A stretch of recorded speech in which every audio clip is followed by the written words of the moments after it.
Kita persiapkan hati dan pikiran kita di hadapan Tuhan. Kita mau mendengarkan firman Tuhan.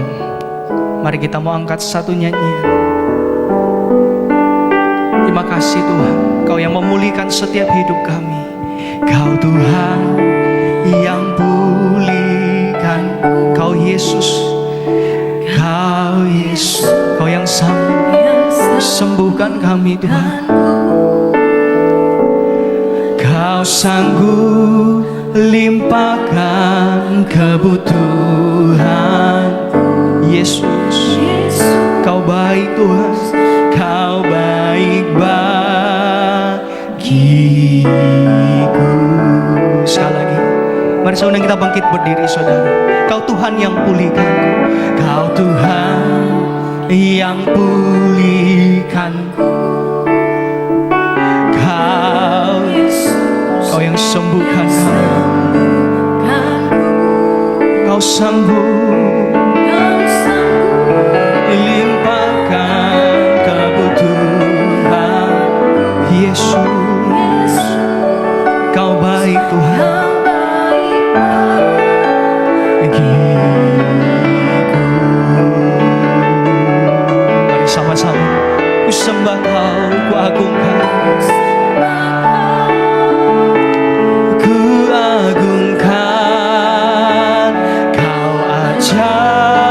Dalam hidupku ku sembah Kau, ku agungkan. Yesus, Yesus Kau jawaban, ku sembah Kau. Oh, ku agungkan. Kau ajaib Tuhan. Dalam hidupku ku sembah Kau, ku agungkan. Yesus Kau jawaban hidup kami. Jawab sekali lagi saudara, ku sembah Kau, ku sembah. Untuk pekerjaan Tuhan selanjutnya diserahkan kepada Bapak Pendeta Gottlieb Kaur. Kau ajaib dalam hidupku, ku sembah Kau, ku agungkan. Yesus Kau jawab, ku sembah Kau, ku sembah Kau, ku agungkan. Kau ajaib dalam hidupku, amin Tuhan. sembah Kau, Kami menyembah Engkau. ku agungkan. Hanya Engkau yang layak diagungkan dan Yesus ditinggikan. Kau jawab. Haleluya, haleluya. Terima kasih Tuhan, terima kasih.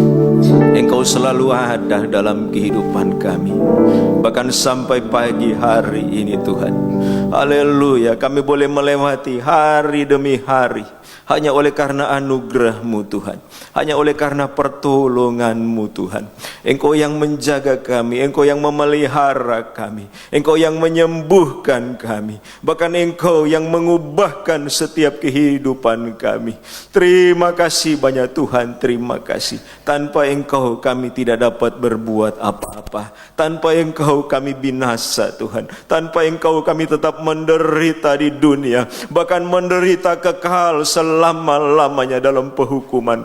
Tapi oleh karena anugerah-Mu, kasih-Mu Tuhan, memberikan kami pengharapan Tuhan. Haleluya. Kami hidup di dunia, haleluya, dengan pengharapan. Oh, bersama Engkau selalu ada pertolongan. Oh, bersama Engkau ada keselamatan. Terima kasih Tuhan, terima kasih. Kami sudah memuji, mengagungkan Engkau. Tiba saatnya kami akan mendengarkan firman-Mu. Mari Tuhan, nyatakan firman-Mu bagi kami. Dan kiranya Roh Kudus menolong kami semua, agar kami dapat mengerti firman-Mu Tuhan. Oh haleluya. Dan jika masih ada kuasa-kuasa yang bukan dari Tuhan, apapun juga itu, mau mengganggu kami untuk mendengarkan firman-Mu, mau mengganggu di tempat ini, mengganggu di sekitar tempat ini, bahkan mau mencuri benih firman dalam setiap kehidupan kami, oh semua itu bersatu hati kami usir, kami hancurkan, yaitu dalam nama Tuhan Yesus Kristus, darah Yesus yang berkuasa. Terima kasih Tuhan, terima kasih. Roh Kudus mengurapi firman-Mu, Roh Kudus mengurapi kami semua, Roh Kudus menguasai sepenuhnya tempat ini, bahkan di sekitar tempat ini. Terima kasih Tuhan, kami sambut firman-Mu di dalam nama Tuhan Yesus Kristus. Haleluya, amin. Puji Tuhan, silakan duduk. Ya, saya bersama keluarga menyampaikan selamat pagi, selamat kita beribadah kepada Tuhan pagi hari ini, menikmati kemurahan Tuhan, menikmati pertolongan Tuhan, menikmati segala macam kebaikan Tuhan di dalam rumah Allah. Itu kerinduan Raja Daud untuk sepanjang hidupnya, ya, boleh berdiam di dalam rumah Allah, menikmati berbagai macam kebaikan Tuhan. Ya, kalau saudara mau menikmati kebaikan Tuhan, bukan di luar sana. Ya, kalau saudara ingin menikmati berbagai macam kebaikan Tuhan, datanglah ke rumah Allah, datanglah beribadah. Mau menikmati pertolongan Tuhan, mau menikmati apapun yang baik dari Tuhan, datang ke rumah Tuhan. Puji Tuhan, haleluya. Pagi hari ini firman Tuhan saya beri tema sikap dan fokus yang benar ketika kita menghadapi penderitaan, ketika menghadapi beban, ya, kesusahan dan kesulitan. Ya, kita harus punya sikap yang benar, cara yang benar, fokus yang benar. Ya, puji Tuhan. Kita akan membaca nats pembacaan Alkitab pada pagi hari ini di dalam suratan 2 Korintus pasal yang keempat. 2 Korintus pasal yang keempat. 2 Korintus 4. Kita akan baca ayat 17 dan 18. Sebab penderitaan ringan yang sekarang ini mengerjakan bagi kami kemuliaan kekal yang melebihi segala-galanya, jauh lebih besar daripada penderitaan kami. Sebab kami tidak memperhatikan yang kelihatan, melainkan yang tak kelihatan. Karena yang kelihatan adalah sementara, sedangkan yang tak kelihatan adalah kekal. Iya, puji Tuhan. Ya, yang kelihatan sementara, yang tak kelihatan itu yang kekal. Apa yang kita lihat di dunia ini, semua hanya sementara, hanya sementara. Sehebat apapun, semegah apapun, sekuat apapun, ya, semua hanya sementara. Tapi yang tak kelihatan itu yang kekal. Mau yang mana? Mau yang kelihatan atau yang tak kelihatan? Mau yang sementara atau mau yang kekal? Ya, itu tergantung pilihan kita. Ya, tergantung kita memperjuangkan yang mana. Kita memperjuangkan yang sementara, ya, yang kelihatan. Ya, manusia di dunia ini sekarang begitu berlomba-lomba memperjuangkan yang kelihatan. Ya, begitu banyak, lebih banyak orang memperjuangkan yang kelihatan. Tapi yang kelihatan itu sementara, ada batas waktunya. Ya, ketika Tuhan datang kembali, Alkitab mencatat, langit yang lama, bumi yang lama, semua apapun yang ada hilang lenyap, hilang lenyap. Ya, diganti dengan langit yang baru, bumi yang baru. Belum kelihatan itu langit baru, bumi baru, belum kelihatan. Mau memperjuangkan yang mana? Yang kelihatan atau yang tidak kelihatan? Ya, puji Tuhan. Tidak lama lagi kita akan memperingati Paskah, Paskah Yesus Kristus. Ya, bahkan kita sekarang berada di memasuki minggu-minggu sengsara Kristus sekarang. Ya, tapi dengar. Kita semua tahu, tidak selamanya Kristus itu mengalami sengsara. Kesengsaraan Kristus hanya sementara. Ya, penderitaannya hanya sementara. Kematian Kristus hanya sementara. Ya, Karena di ujung penderitaan Kristus, di ujung kematian Kristus, ada kebangkitan, ada kemuliaan. Penderitaan kita di dunia hanya sementara. Sebagaimana Kristus menderita, mati hanya sementara 3 hari. Ya, nats pembacaan kita tadi katakan dalam Korintus, hanya sementara penderitaan di dunia ini. Sementara, ada batas waktunya, ada expired date-nya, ada kadaluarsanya. Ya, sementara. Ya. Nah, ini jadi mari kalau saudara sedang mengalami proses penderitaan, beban berat, apapun itu namanya, ya, tidak mengenakkan, itu hanya sementara. Amin. Sementara. Tidak seterusnya, tidak selamanya. Ya, apa itu penderitaan? Ya, dalam terjemahan lain, bahasa yang lain, ya, penderitaan itu sesuai dengan nats ini, itu penderitaan itu sesuatu yang menekan. Itu penderitaan. Penderitaan itu tekanan yang memberatkan, beban yang membuat kita tertekan, bahkan kadang-kadang membuat kita merasa terjepit. Itu penderitaan. Ya, penderitaan itu adalah kesengsaraan, kesusahan, kesulitan. Siapa di sini yang tidak pernah mengalami itu? Ada? Tidak merasa tertekan, tidak pernah merasa tertekan, tidak pernah merasa terjepit, tidak merasa menderita. Oh, semua. Ya, kita hidup di dunia, semua pasti mengalami itu. Tapi itu hanya sementara. Dan hari ini kita akan belajar dari nats kita, bagaimana seharusnya kita bersikap menghadapi penderitaan ini yang hanya sementara.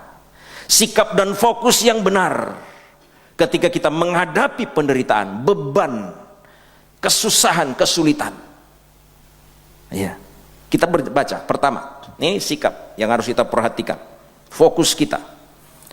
Baca kembali ayat yang ke-17, 2 Korintus 4 ayat yang ke-17.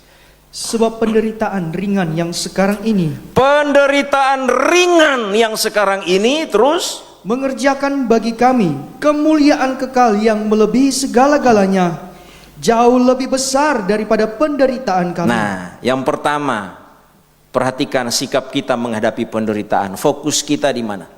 Dikatakan penderitaan ringan. Fokus kita, ya, cara kita memandang penderitaan ini, bahwa penderitaan yang sementara ini ringan. Tadi kan, sebab penderitaan ringan yang sekarang ini. Dengarkan, seberat apapun engkau merasa penderitaan itu, iya, di hadapan Tuhan itu ringan. Sangat mudah bagi Tuhan untuk menolong. Terlalu ringan bagi Tuhan. Dan bagi kita juga harusnya itu ringan. Karena dikatakan apa? Tuhan memberikan kita kemampuan untuk menanggung itu.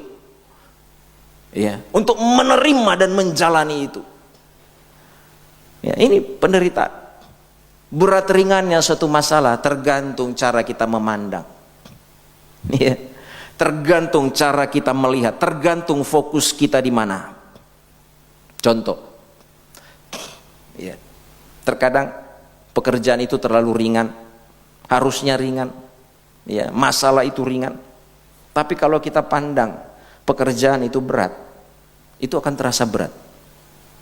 Coba anak-anak muda di sini, siapa yang tidak pernah merasa kalau disuruh nyapu, oh rasanya berat sekali. Mau bergerak berat sekali, mau angkat itu sapu berat sekali. Ayo, dulu saya waktu masih muda begitu juga, kan gitu ya. Disuruh hal yang ringan, aduh berat sekali. Ayo, anak-anak muda pernah ngerasa, orang tua yang dulu pernah muda. Ya, saya mau tanya, angkat sapu itu berat atau ringan? Seberapa berat sih? Berat ringannya tergantung cara kita, tergantung sikap kita. Kalau engkau merasa itu berat, akan semakin menindih engkau, akan semakin menekan engkau, walaupun itu ringan. Ya, coba disuruh masak air, masak dulu air. Apa susahnya sih masak air? Memangnya disuruh masak air satu drum? Kalau di rumah kan masak air paling sedikit saja untuk bikin kopi, bikin teh. Berat atau ringan? Tapi berapa banyak orang yang merasa itu terlalu berat. Ya, bahkan ditanya, so masak tuh air, so dimasak? Belum. So disapu? Belum. Nah, coba. Terlalu berat karena cara kita memandang. Ya, fokus kita yang keliru. Firman Tuhan katakan, penderitaan yang kita hadapi, kesusahan, tekanan, kesulitan tidak melampaui kemampuan kita, tidak melebihi kekuatan kita. 1 Korintus 10 ayat 13. 1 Korintus 10 ayat 13. Pencobaan-pencobaan yang kamu alami, pencobaan yang kamu alami ialah pencobaan-pencobaan biasa. Oh, itu biasa. Terus, yang tidak melebihi kekuatan manusia. tidak melebihi kekuatan, tidak melebihi kemampuan. Terus, Sebab Allah setia, dan karena itu Ia tidak akan membiarkan kamu dicobai melampaui kekuatanmu. Tuhan tidak pernah izinkan pencobaan yang kita alami lebih berat, lebih besar daripada kemampuan kita. Tidak pernah Tuhan izinkan itu. Ingat, Tuhan tidak pernah izinkan. Ya, itu jelas. Coba baca ulang. Sebab Allah setia, dan karena itu Ia tidak akan membiarkan kamu dicobai melampaui Tidak kekuatanmu. pernah dibiarkan melampaui, tidak pernah diizinkan. Terus, Pada waktu kamu dicobai, Ia akan memberikan kepadamu jalan keluar, sehingga kamu dapat menanggungnya. ini pencobaan, penderitaan yang kita alami. Seberat apapun, sesulit apapun, dikatakan itu pencobaan biasa. Pencobaan biasa, sudah biasa, kan gitu. Kalau sudah biasa, lama-lama jadi ringan. Siapa di sini yang hobinya fitness? Angkat berat, angkat beban. Tuh. Awalnya fitness angkat beban 2 kilo, 3 kilo. Kok berat ya? Lama-lama naik 5 kilo. 2 kilo, 3 kilo sudah ringan. Saya sudah biasa. Angkat 5 kilo, angkat 10 kilo, angkat 20 kilo, angkat 50 kilo. Biasa. Kalau sudah biasa, apa? Ringan. Ringan. Iya, ringan. Coba saudara renungkan dan pikirkan.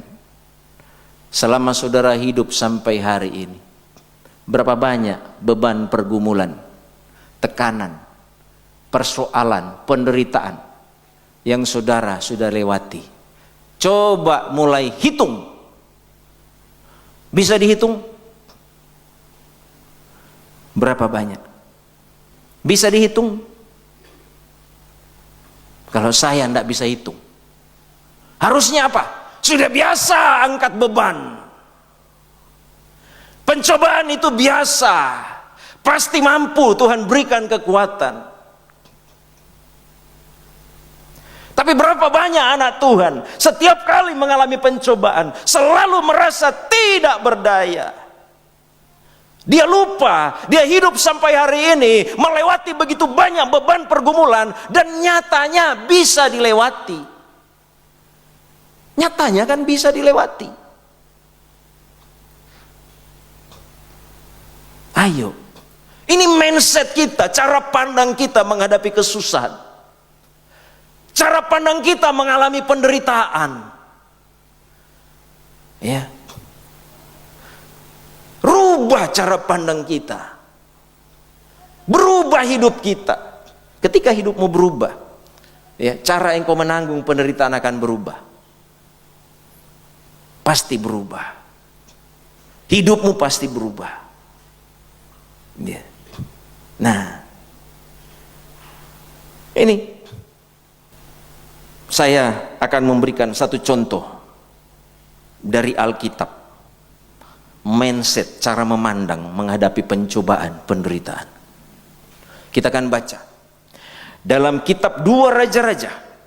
Ya, kalau tadi contoh basapu, masak air, ya itu kan contoh sehari-hari. Sekarang kita lihat apa yang ditulis Alkitab. 2 Raja-Raja pasal yang ke-6, 2 Raja-Raja pasal 6. Kita baca lebih dulu, ini cukup panjang. Ya, ayat 8 sampai 17.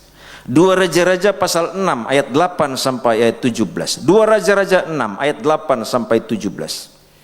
Raja negeri Aram sedang berperang melawan Israel. Ia berunding dengan pegawai-pegawainya lalu katanya, "Ke tempat ini dan itu haruslah kamu turun menghadang." Tetapi abdi Allah menyuruh orang kepada Raja Israel mengatakan, "Awas, jangan lewat dari tempat itu, sebab orang Aram sudah turun menghadang ke sana." Ya, jadi ini orang Israel melawan orang Aram. Ya, terus. Sebab itu Raja Israel menyuruh orang-orang ke tempat yang disebutkan abdi Allah kepadanya.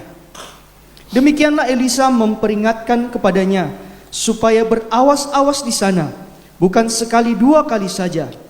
Lalu mengamuklah hati Raja Aram tentang hal itu, maka dipanggilnyalah pegawai-pegawainya. Katanya kepada mereka, "Tidakkah dapat kamu memberitahukan kepadaku siapa dari kita memihak kepada Raja Israel?" Siapa yang jadi pengkhianat? Kasih bocor. Ya, ini strategi Aram kok bisa bocor sampai ke Israel. Terus. Tetapi berkatalah salah seorang pegawainya, "Tidak, tuanku raja, melainkan Elisa, nabi yang di Israel. Dialah yang memberitahukan kepada Raja Israel tentang perkataan yang diucapkan oleh tuanku di kamar tidur." No, ternyata tidak ada yang jadi pengkhianat, tidak ada yang bocorkan. Tapi dari pihak Israel ada nabi yang tahu apa yang jadi strategi dari Aram. Terus. Berkatalah raja, "Pergilah melihat di mana dia, Cari di mana dia tinggal." Terus. supaya aku menyuruh orang menangkap dia. Lalu beritahukanlah kepadanya, dia ada di Dotan." Oh, dia tinggal di Dotan. Terus. Maka dikirimnyalah ke sana kuda serta kereta dan tentara yang besar.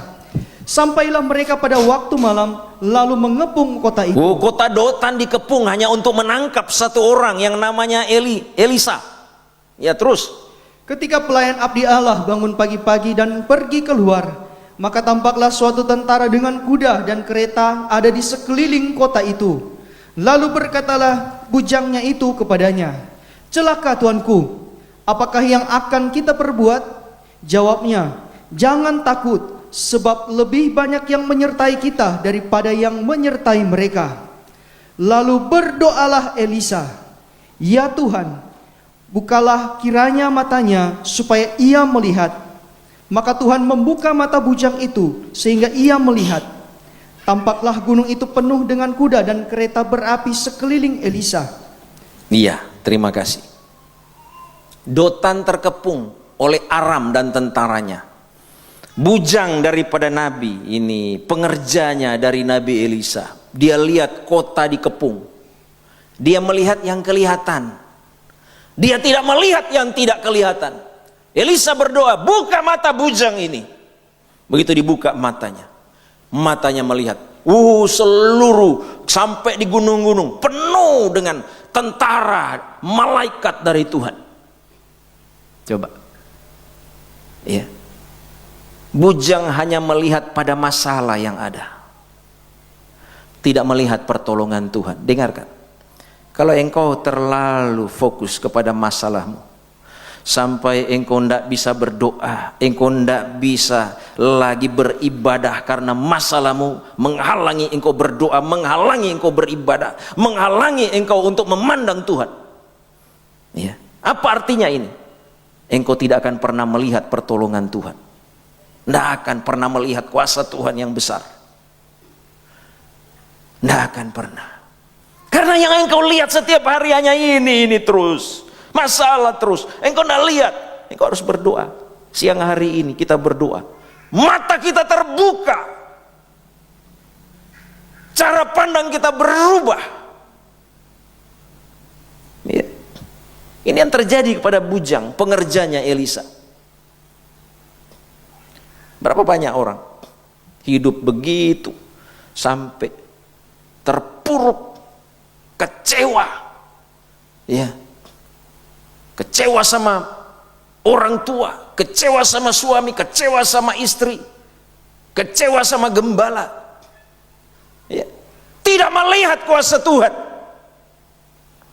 Nah, coba ini Kalau kita memandang masalah seperti bujang Nabi Elisa, melihat masalah, aduh terlalu besar ini, terlalu besar, terlalu terkepung ini kota Dotan. Kalau saudara melihat masalahmu terlalu besar, engkau sedang mengecilkan kuasa Tuhan. Iya, engkau sedang mengecilkan kuasa Tuhan. Sebesar apapun masalah kita, jangan kita salah memandang.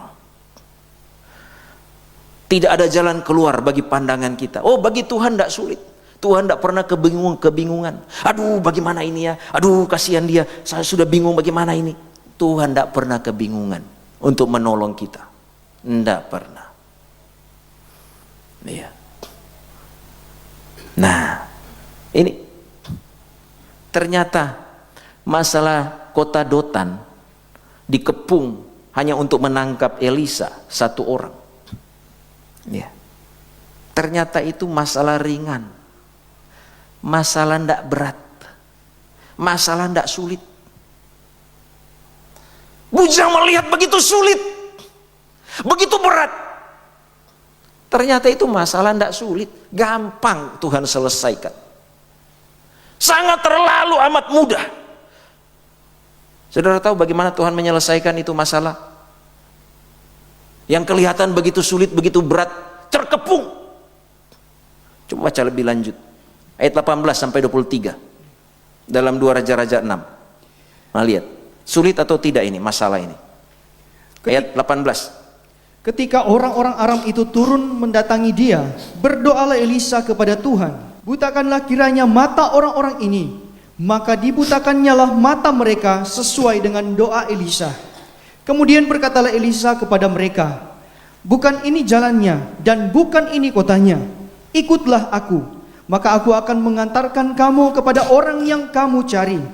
Lalu diantarkannya mereka ke Samaria.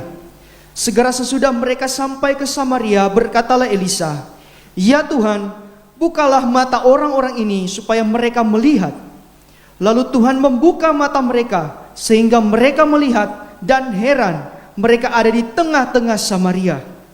Lalu bertanyalah Raja Israel kepada Elisa, tak kala melihat mereka, kubunuhkah mereka Bapak?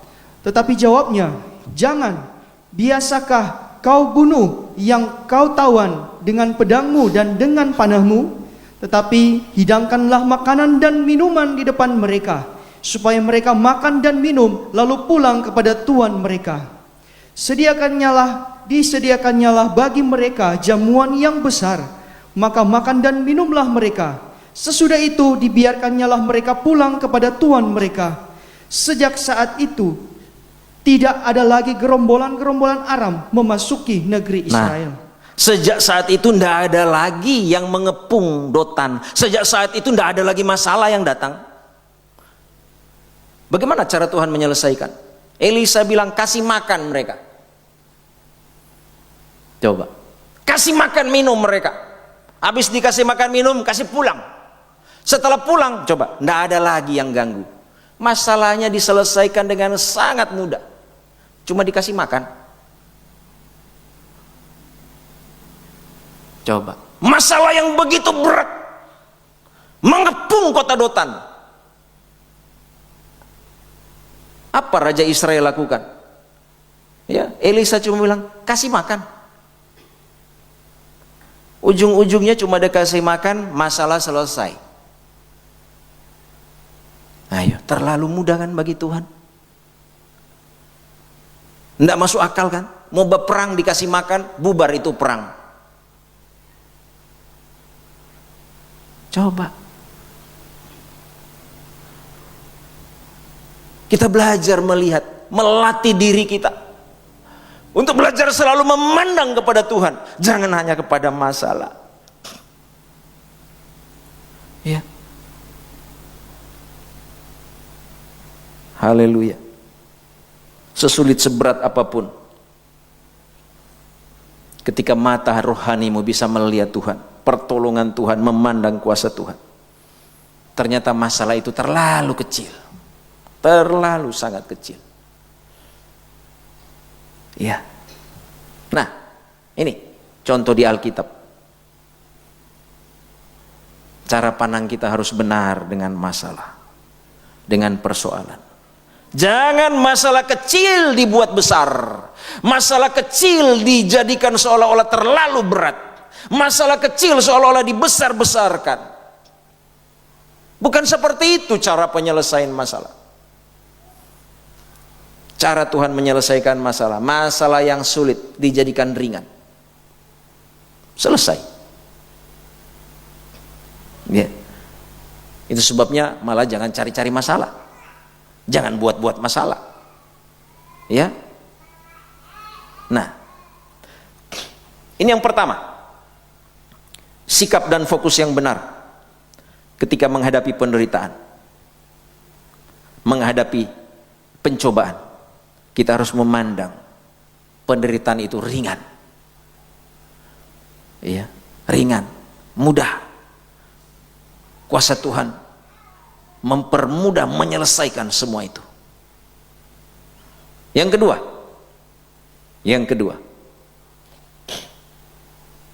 cara kita memandang, bersikap, fokus yang benar ketika menghadapi penderitaan, beban, kesusahan, kesulitan. Baca ayat 18 dalam nats pembacaan kita, 2 Korintus 4 ayat 18. 2 Korintus 4 ayat 18. Sebab kami tidak memperhatikan yang kelihatan, melainkan yang tak kelihatan. Karena yang kelihatan adalah sementara, sedangkan yang tak kelihatan adalah kekal. Nah, yang kelihatan sementara. Ya, cara kita memandang penderitaan, bahwa penderitaan itu hanya sementara. Hanya sementara. Penderitaan, kesusahan hanya sementara. Iya. Tapi sayangnya berapa banyak orang menghadapi penderitaan putus asa. Putus asanya juga berkepanjangan. Nah, padahal hanya sementara sebenarnya. Berkepanjangan. Iya. Karena apa? Karena mereka tidak melihat di balik penderitaan. Di balik yang sementara. Dikatakan tadi apa? Sedangkan yang tak kelihatan adalah kekal. Segala sesuatu di dunia ini sementara, ya, tadi saya sudah katakan. Tapi kita jangan hanya memperhatikan yang sementara ini. Iya. Penderitaan kita secara rohani juga kekristenan ada penderitaan. Jadi orang Kristen itu ada penderitaan. Iya. Jangan saudara pikir jadi Kristen itu tidak ada penderitaan. Oh tidak.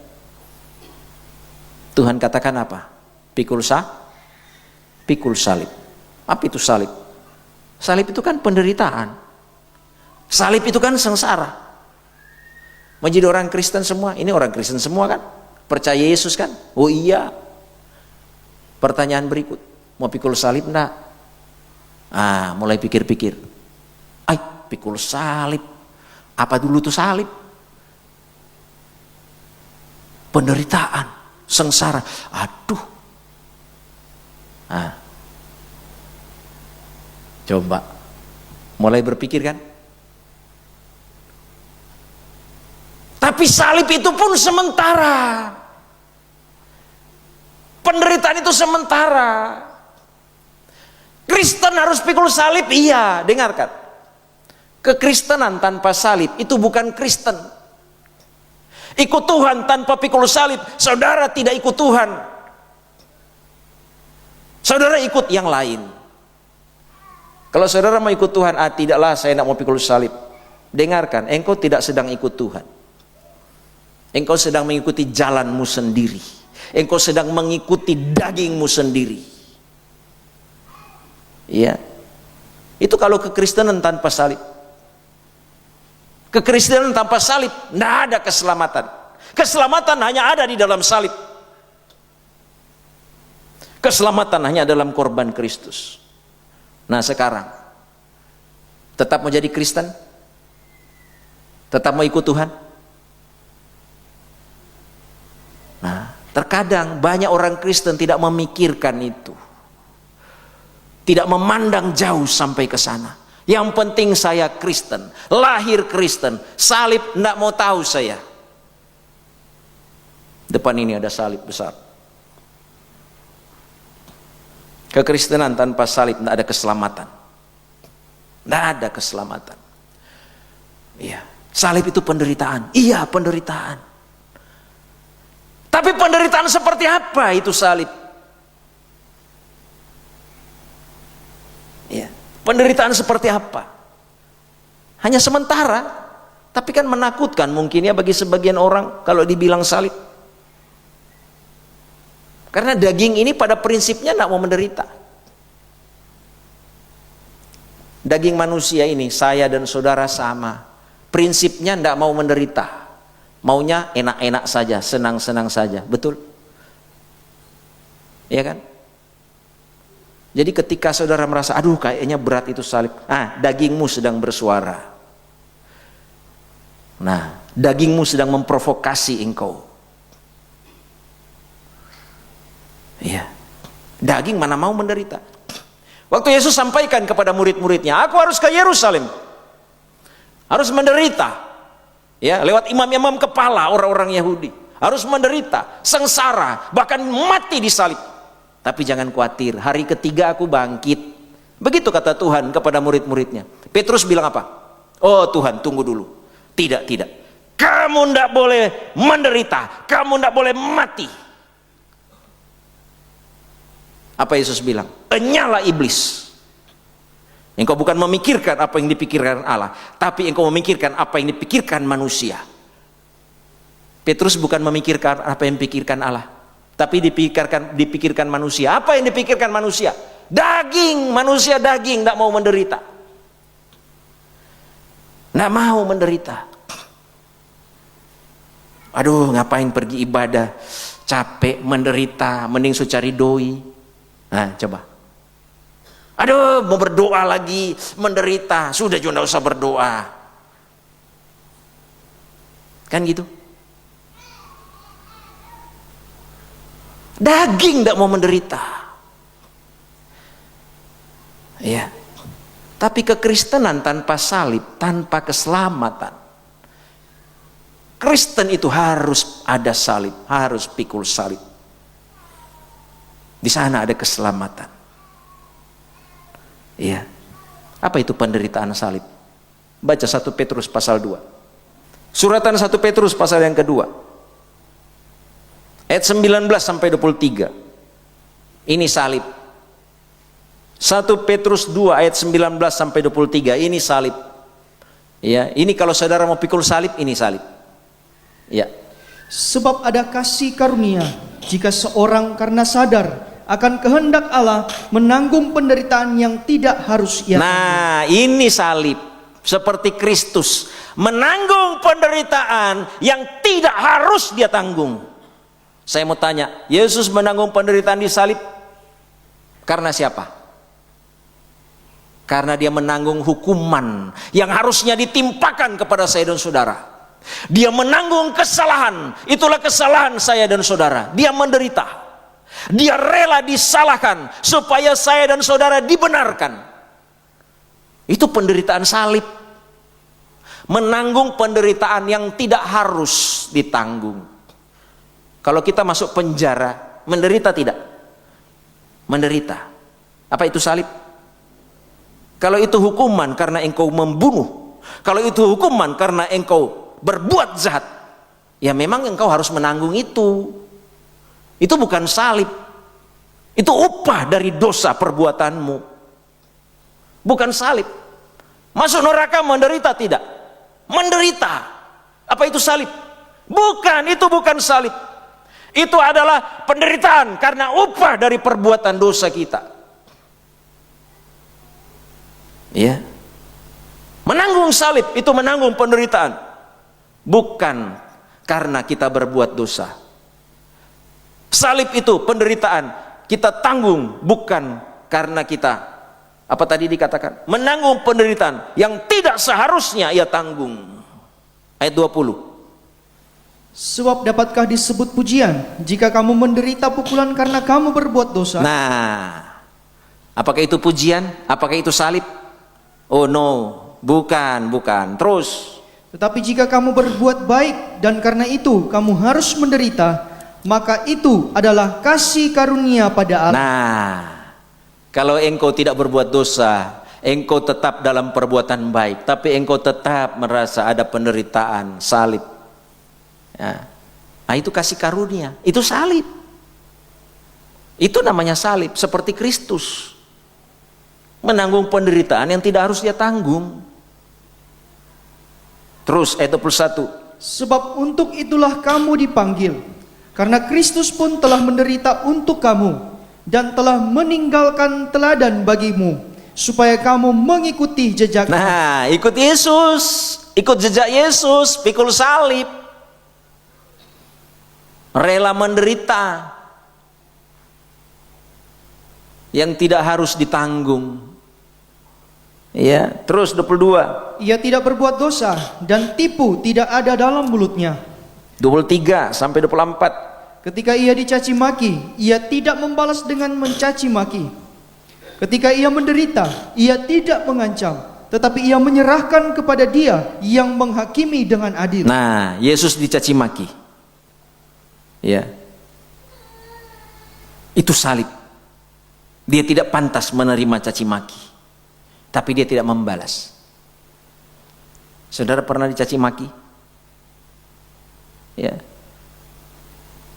Tidak pantas untuk dicaci maki. Nah, coba. Terus ayat 24. Ia sendiri telah memikul dosa kita di dalam tubuhnya di kayu salib, supaya kita yang telah mati terhadap dosa hidup untuk kebenaran. Oleh bilur-bilurnya kamu telah disembuh. Nah, Yesus menanggung salib, memikul dosa kita. Ini ayat 24. Memikul dosa kita, menderita bukan karena dosanya dia, menderita karena dosa kita. Ya, coba, supaya apa?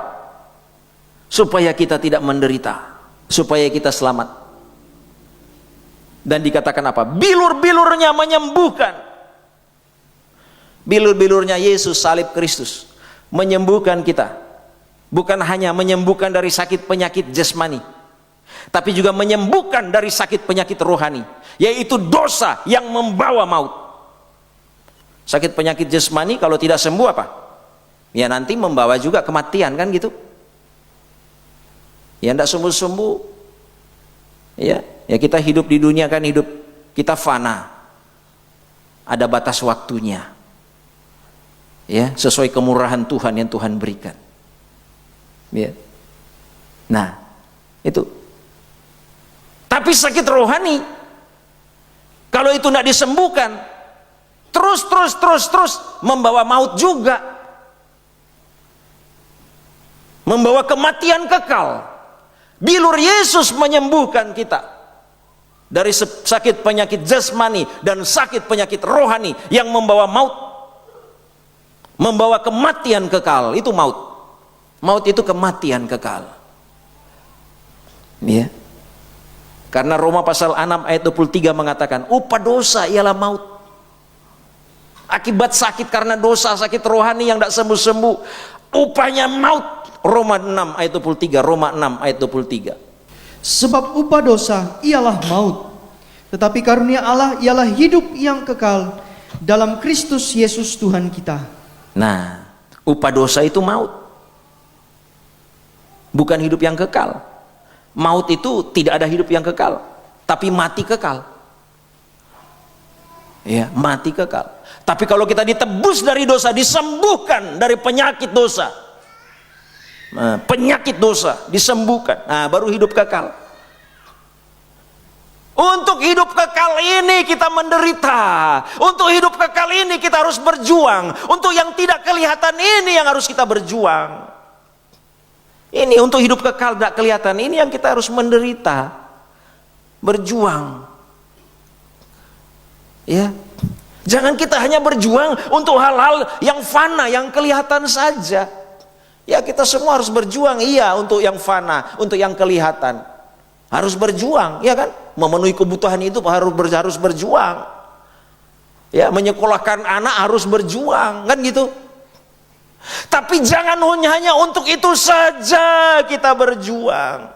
Kita juga berjuang untuk yang tidak kelihatan, hidup kekal. Karena itu selama-lamanya kita berjeri lelah untuk itu. Ayo, kita juga menderita untuk itu. Saudara bekerja menderita juga kan? Apalagi kalau kerja di lapangan, kena hujan, kena panas, oh menderita. Tapi jangan hanya menderita untuk itu. Lihat yang tidak kelihatan. Hidup kekal. Baca 1 Timotius 4 ayat 8. Suratan 1 Timotius pasal 4 ayat yang ke-8 sampai 10. Latihan badani terbatas gunanya, tetapi ibadah itu berguna dalam segala hal, karena mengandung janji, baik untuk hidup ini maupun untuk hidup yang akan datang. Ya, latihan badani. Semua kegiatan-kegiatan kita secara jasmani. Ya, kegiatan apapun secara badani, secara jasmani terbatas gunanya. Sebutkan. Olahraga terbatas gunanya. Pekerjaan kita, karir kita secara jasmani terbatas, semua terbatas. Kan gitu? Terbatas. Tapi dikatakan apa? Ibadah itu mengandung janji, baik untuk hidup ini maupun hidup yang akan datang, hidup kekal. Ini yang tidak kelihatan, hidup yang akan datang, hidup kekal tidak kelihatan. Terus baca ayat 9. Perkataan ini benar dan patut diterima sepenuhnya. Iya, ayat 10. Itulah sebabnya kita berjerih payah dan berjuang. Nah, untuk ini kita berjerih lelah dan berjuang. Untuk ini yang kita harus juga menderita untuk ini. Untuk hidup kekal, untuk ibadah. Ya. Jangan kita hanya berjuang, berjerih lelah untuk yang kelihatan saja. Harusnya yang kelihatan tidak usah disuruh, tidak usah diingatkan. Kita semua berjeri lelah berjuang. Betul kan? Tidak perlulah disuruh-suruh sama gembala.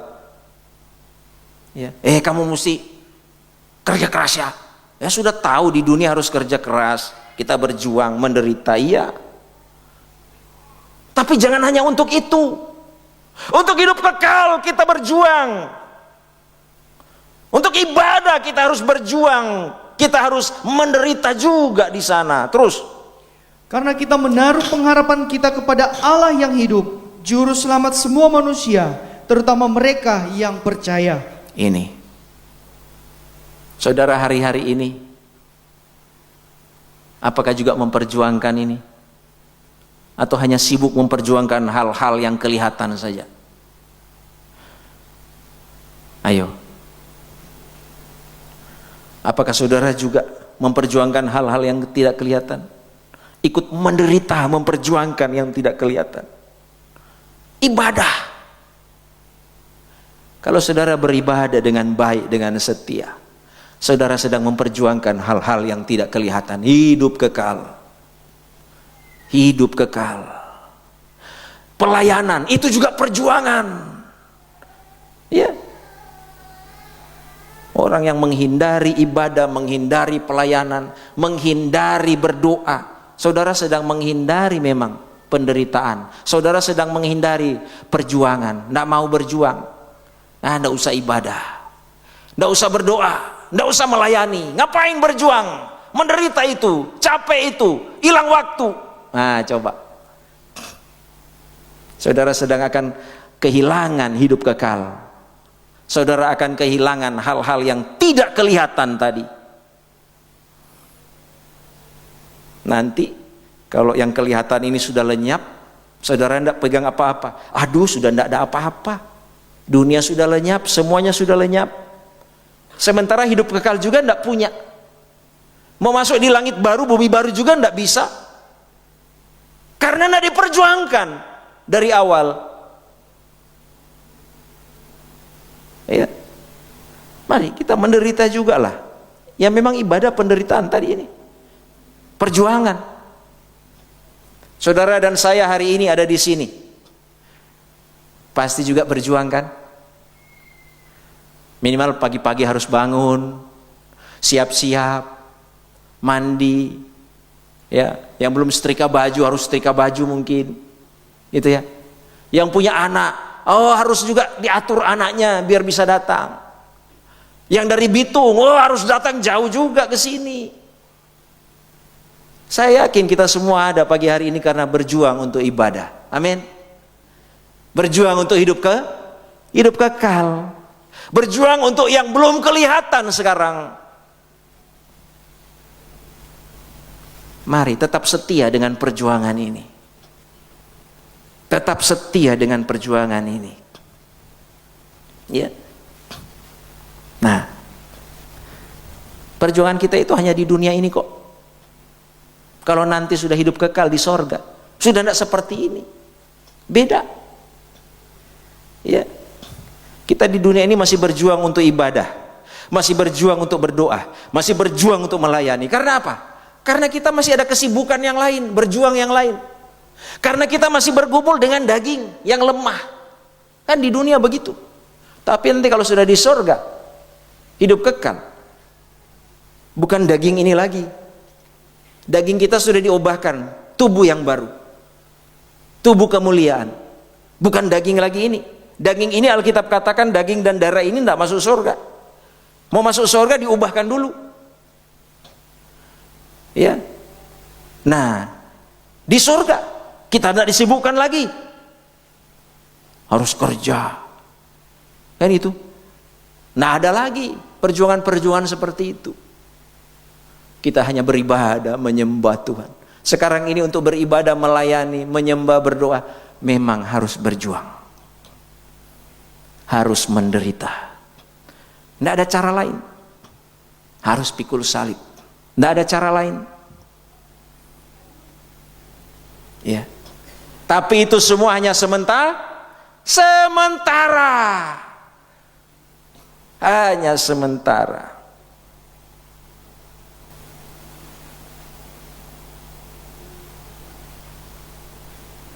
Nah, yang ketiga, sikap dan fokus yang benar ketika menghadapi pencobaan. Yang ketiga, baca kembali 2 Korintus 4 ayat 17. 2 Korintus 4 ayat 17. 2 Korintus 4 ayat 17.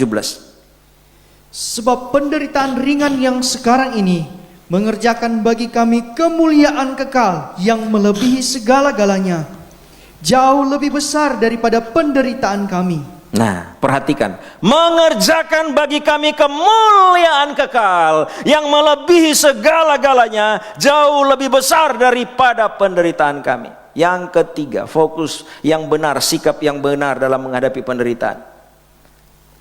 Penderitaan itu adalah jalan untuk mengalami keberhasilan, untuk mengalami kemuliaan, untuk mengalami mendapatkan yang lebih baik. Itu jalan. Penderitaan itu jalan. Ya, untuk mendapat yang lebih baik, untuk mendapat kemuliaan. Sistem dunia juga mengakui toh. Sistem di dunia ini juga mengakui kesuksesan bukan datang tiba-tiba. Bukan.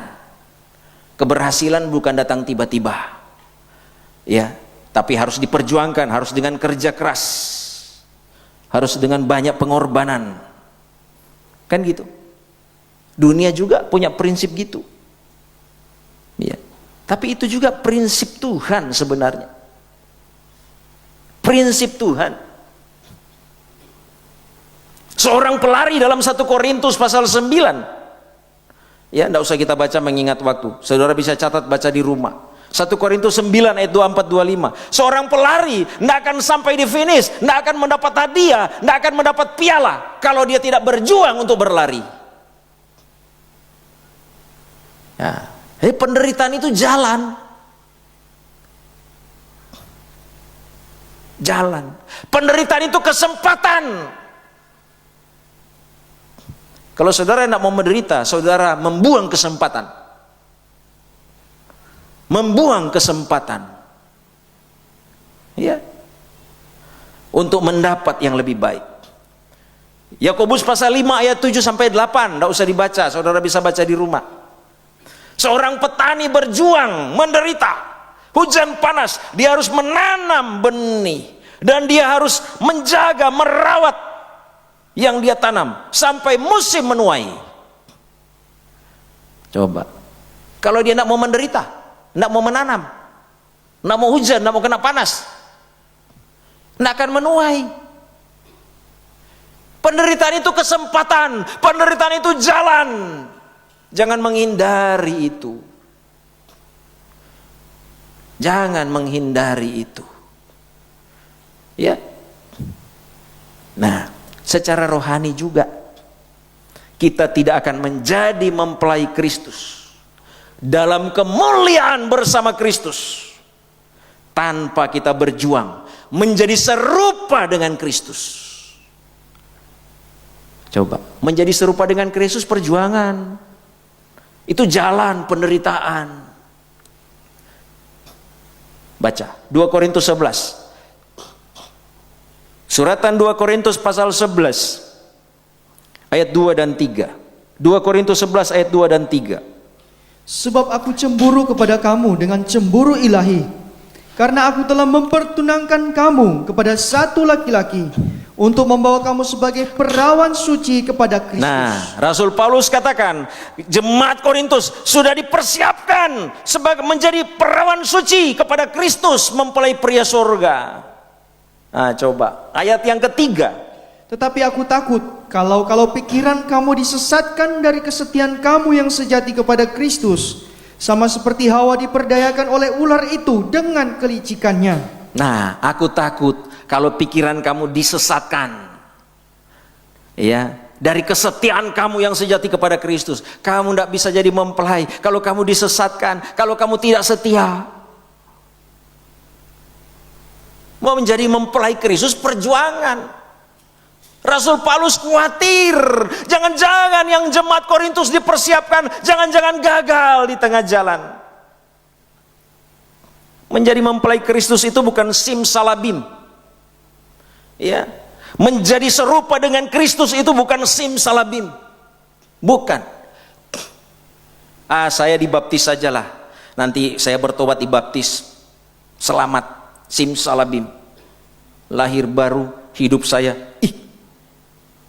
kok so beda, so ini, so itu. Ya memang harus lahir baru, meninggalkan dosa lama. Tapi ingat, untuk mempertahankan hidupmu dalam kebenaran, engkau harus berjuang. Bukan berarti engkau setelah dibaptis seperti komputer, diinstal program, install, cret, seperti robot. Karena sudah diinstal, oh sudah, dia sudah tidak bisa berbuat dosa. Robot ini diinstal tidak bisa membunuh. Robot ini diinstal tidak bisa marah. Bukan. Kalau engkau bertobat dibaptis, bukan seperti robot, bukan.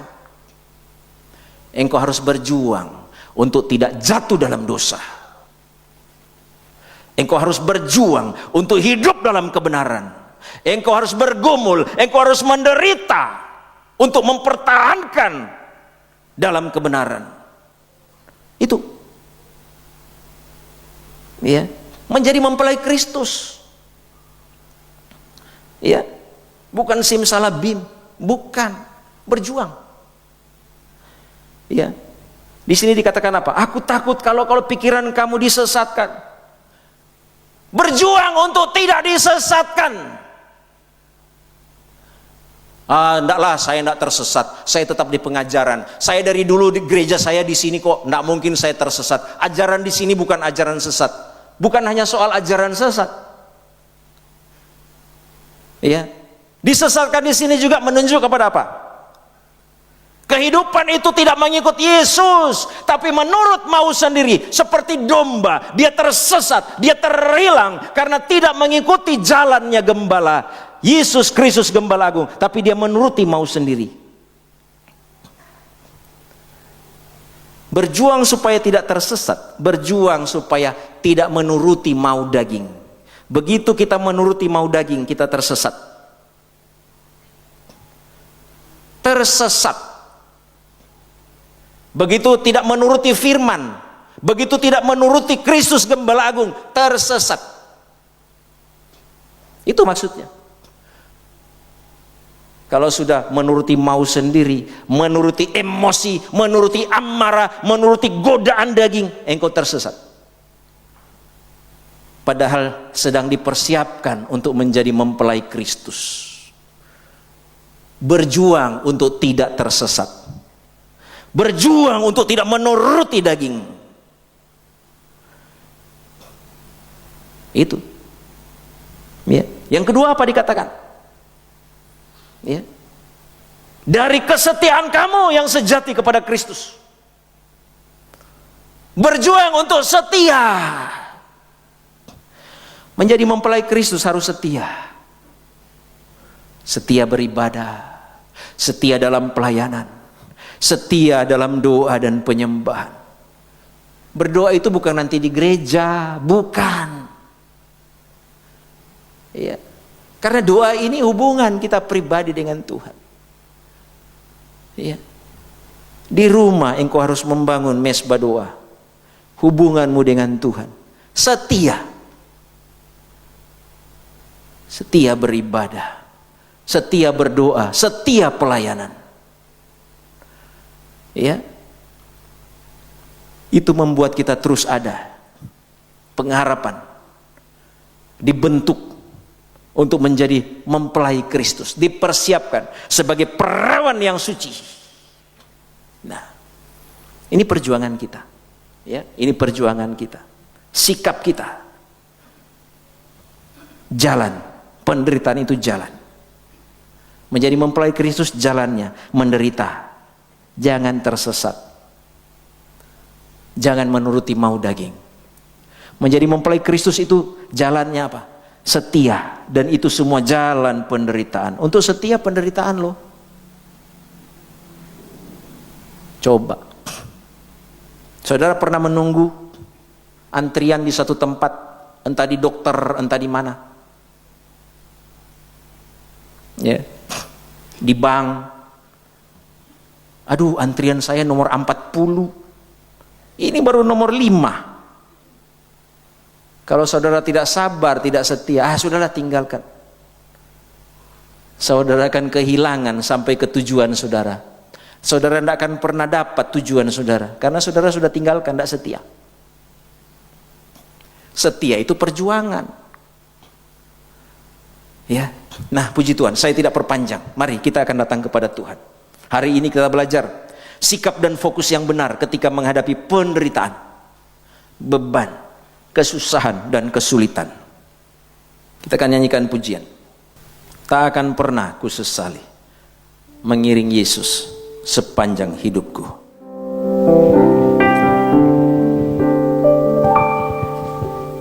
Takkan pernah ku sesali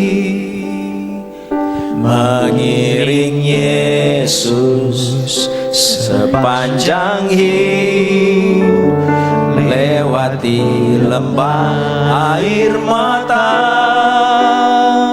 Ku saksikan kemuliaan-Mu dinyatakan. Haleluya. Mengiring Yesus, ikut Yesus, harus lewati lembah air mata, pikul salib, ada penderitaan, harus bayar harga, melayani, mengasihi, melayani Tuhan, untuk mengasihi Tuhan. Ada harga yang harus kita bayar, ada penderitaan.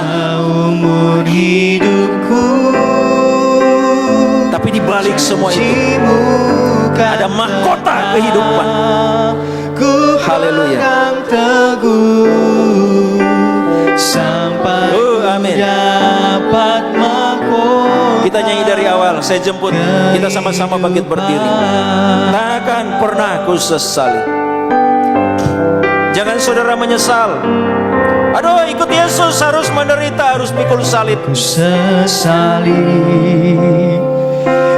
Ada yang menyesal di sini? Yesus sepanjang Kalau engkau menyesal, engkau tidak akan pernah dapat mahkota. Lewati lembah air mata, Ku saksikan kemuliaan-Mu dinyatakan. Berapapun harga yang harus ku bayar, ku kan tetap setia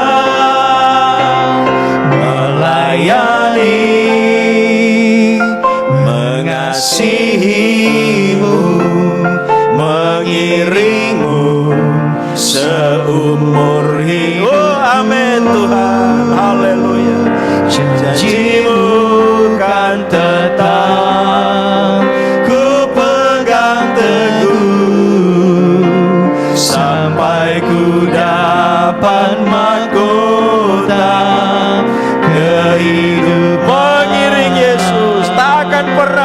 sesali. Takkan Pernah ku sesali mengiring Yesus sepanjang hidupku, lewati lembah air mata, ku saksikan kemuliaan-Mu dinyatakan. Berapapun harga yang harus ku bayar, ku kan tetap setia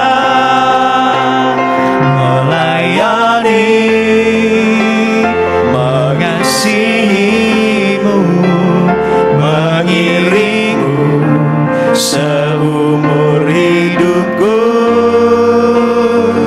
Janji-Mu kan tetap ku pegang teguh sampai ku dapat mahkota kehidupan. Dari awal, pria saja lebih dulu menyanyi pujian ini. Tak akan pernah ku sesali. Pria menyanyi.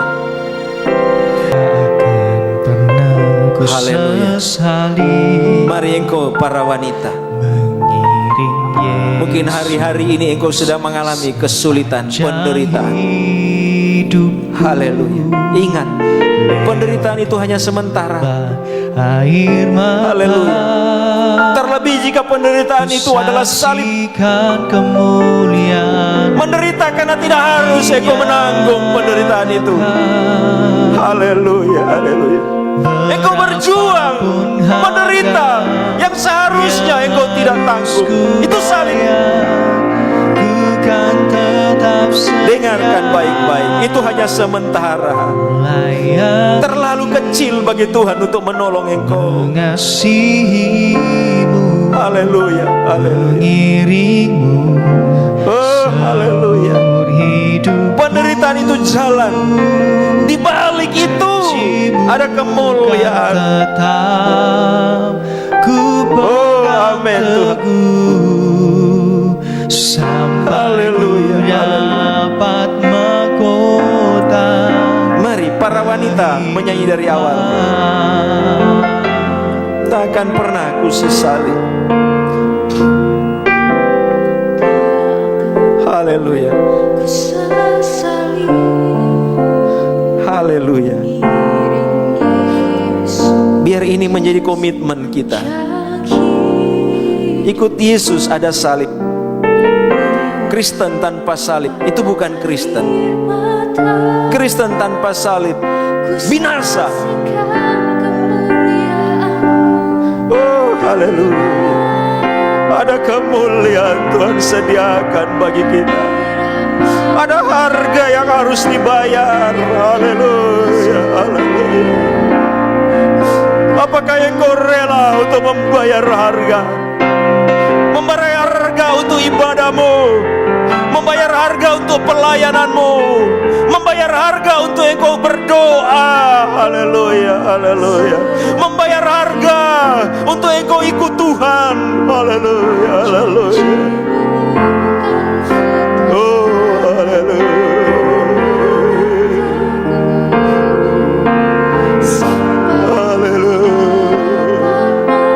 Kita nyanyi bersama dari awal. Angkat tangan kepada Tuhan. Takkan pernah ku sesali.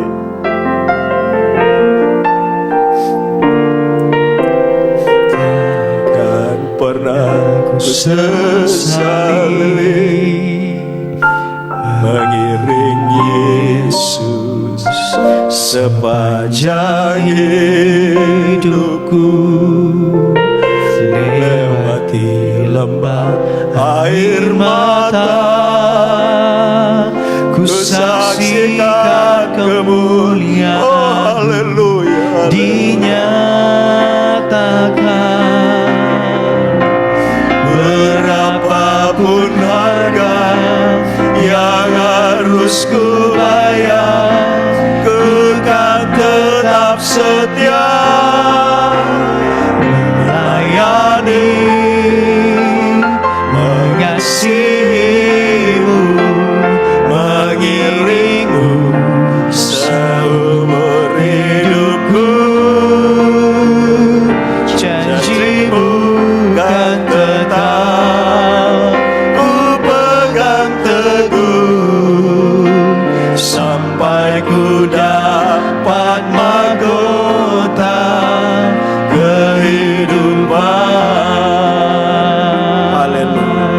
musik saja.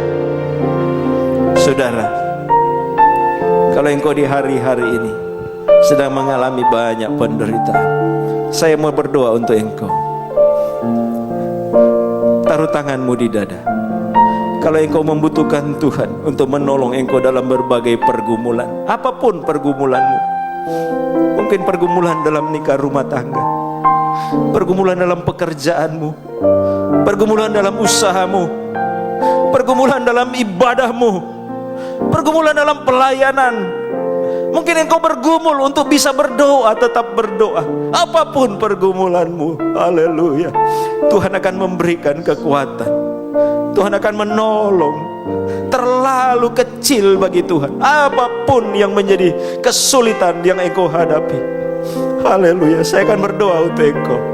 Buka hatimu dan nyatakan itu kepada Tuhan. Haleluya, haleluya. Dia ada di tengah-tengah kita. Haleluya, haleluya, haleluya. Dia tahu segala perkara. Tidak ada apapun yang tersembunyi di hadapan pandangan Dia. Haleluya, haleluya, haleluya. Mari Tuhan, Engkau maha melihat, Engkau maha mengetahui setiap pergumulan kami, umat-Mu, jemaat-Mu, Tuhan. Haleluya. Pagi hari ini Tuhan, lewat firman-Mu Tuhan, kami akan belajar untuk melihat, berfokus. Penderitaan itu hanya sementara Tuhan. Penderitaan itu tidak melebihi kemampuan kami Tuhan. Haleluya, haleluya. Itu sebabnya hamba berdoa kepada umat-Mu, jemaat-Mu Tuhan. Mari Tuhan, haleluya. Tuhan berikan mereka kekuatan. Roh Kudus menolong mereka, memberikan mereka semangat yang baru. Haleluya. Di dalam nama Tuhan Yesus Kristus, membarui cara pandang mereka, membarui fokus mereka Tuhan, untuk dapat melihat pertolongan Tuhan, untuk dapat melihat kuasa Tuhan. Dan ulurkan tangan-Mu yang berkuasa, menolong setiap pergumulan umat-Mu, jemaat-Mu, menolong setiap penderitaan apapun. Di dalam nama Tuhan Yesus Kristus, dalam nama Tuhan Yesus Kristus, dalam nama Tuhan Yesus Kristus. Oh, terima kasih Tuhan, terima kasih. Terima kasih Tuhan, terima kasih. Kami percaya Tuhan memulihkan kami, Tuhan memulihkan umat-Mu, Tuhan memulihkan jemaat-Mu. Bahkan Tuhan menyelamatkan, Tuhan menolong, Tuhan memelihara di dalam nama Tuhan Yesus Kristus. Terima kasih banyak Tuhan, terima kasih. Terima kasih Tuhan, terima kasih. Terima kasih. Segala kepujian, kehormatan, kemuliaan hanya bagi Engkau, Tuhan Yesus Kristus, yang selalu ada bersama dengan kehidupan kami. Terima kasih Tuhan, terima kasih Bapa, terima kasih, terima kasih. Umat Tuhan yang dikasihi Tuhan, kita pulang dan bawa berkat Tuhan. Diberkatilah kita semua, diberkatilah setiap pribadi kita, nikah dan rumah tangga kita diberkati Tuhan, anak-anak kita diberkati Tuhan, masa depan kita semua diberkati Tuhan, pekerjaan dan usaha diberkati oleh Tuhan, ibadah dan pelayanan diberkati oleh Tuhan. Berkat-berkat yang terbaik dari Bapa yang baik, Bapa Surgawi, dilimpahkan dalam setiap kehidupan kita. Kasih sayang dari Yesus Kristus dalam persekutuan kuasa Roh Kudus akan terus menyertai kita mulai siang hari ini sampai Maranatha. Tuhan Yesus Kristus datang kembali menjemput kita semua, sidang mempelainya yang sempurna. Di dalam nama Bapa dan Putra dan Roh Kudus, itulah di dalam nama Tuhan Yesus Kristus. Haleluya. Amin.